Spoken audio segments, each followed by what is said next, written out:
Vou flag be men si pi ale yo la. Oh. Kisah Aske kamera pa. manifestic men. Iba deh. Kumahay iba. Oh, so sorry. Dan buat profesor bersama. Ay, food. Make sure nou bale fò konen nou loy. Ya, avanse li. Vedi, menjate che mi viene gaet, no? Ya, pare. Okay. Ok, guys, let's go. Mwen loy koman sa li vraiment gentil, but I'm so sorry for the fun conversation. Même.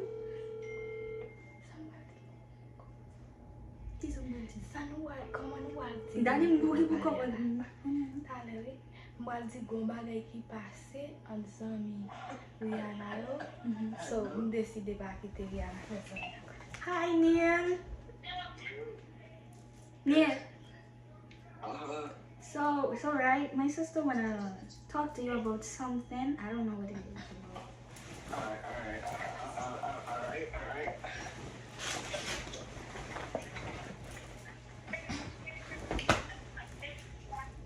Hello? Hello?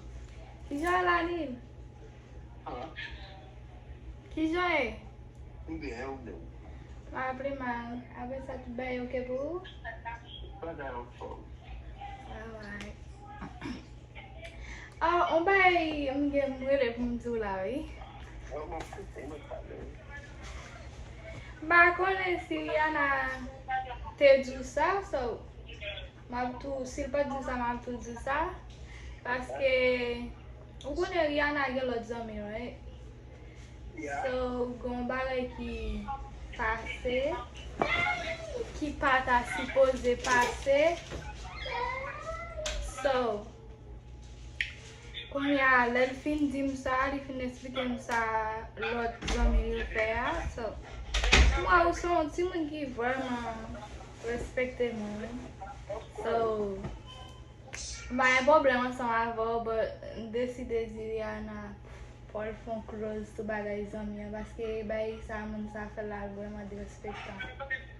Ba panso ka fel non, but m just di pou l pon ti bout na bagay zami yo. M kwa li ba gen chans a zami. Okay. So, m souwete ou kompon mwen. I do. Yeah, I know. I do.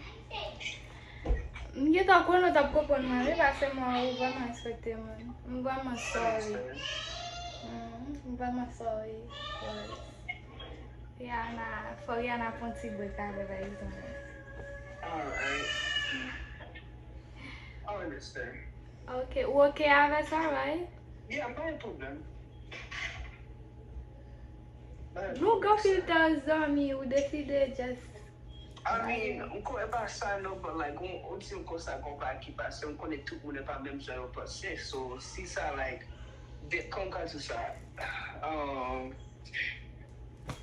ou puis que passer là, so, même qui occupe, comment ça marche là, so, ou même qui capable de décision publique. Ok. Comment ça marche là, so, I understand where you're coming from. Ok. Yeah. Ebe, ok, m vreman apresye sa paske ou kompon mwen. Yeah. Yeah. Eske nou ka tou kout kon sa? Neil? You're okay. Bro! You're okay. So you really going to end the friendship? So you allowed that? And nobody ended the friendship. She said you taking a break. I didn't say no friendship was ending. I understand that. Oh, you won't go miss me? Oh, you say no? Okay. Okay, Neil. I should have blocked you a long time. Okay, Neil. You want to miss me? You said what? You want to miss me? What? I said if you want to miss me. If I what? Oh my God. Tu super sonjem. Of course I would miss you, not a lot though. 'Cause What? I don't mess with you like that. Your babe. Never mind. Yeah. Everything was good though, you feel me? I don't know what happened, but everything was good. But hey, Neil, Yeah. when that girl that buy me do you tell What? I don't know if she went to tell you again. You gonna look back with you? Look at you. Why me? I'm coming, guys. So right, you know, Neil, I always tell you ain't nobody good in our friendship. What? Don't tell us a fucking joke, bro. What? What? No, you Neil, don't block me. I'm like, that's my idea. Neil! Pablo, click, stay, eat them, She said, no, I wasn't gonna do that, you know.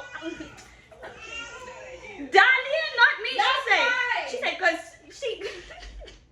she say you close and everything, and you cool it because a bad prank Neil. Not me. I wasn't gonna do that. I'm like, hey, I understand what she's saying, though. I'm like, ain't no way, whatever happened, I hope everything was good, though. I'm like, damn. I ain't say I was gonna end up the friendship. Never. I was just gonna wait till you come back. Oh. But like, that's all I said. It's a joke. I'm from your blood. No, don't do that. Don't block me. Don't call my phone. Oh. I don't want to talk to you. Neil, what I told you. But get that to come all the way, are you right? She said she already know what your reaction gonna be because Yeah. she said il te geta konen ki jon pale reagi. I understand. Mwen di kon sa, kon di sa la koupwen la di oui, ba yon problem. Rihanna, wala fel non mwen ki I wasn't gonna do that to you. I was surprised. I'm like, well, ain't no way, Rihanna. Sassy. For a minute, Neil thought he was in trouble. Ewa sa pou mte di, ewa sa pou ki sa pou nou te fe, nou te suppose di lot bagay. Nou te suppose di yo bagay li fe. Problem ki gen, paske mwen li to respekte moun ni ba kompany. Yes. Like you. Huh? Put respect him. Rihanna, nou gen next Sunday. Next is Zombie Feel yo. What you mean next, Zombie feel? Okay, guys. Bien pa. Mwen get a kon reaksyon, by the way. No, she just wanted to prank you. And then she said she won't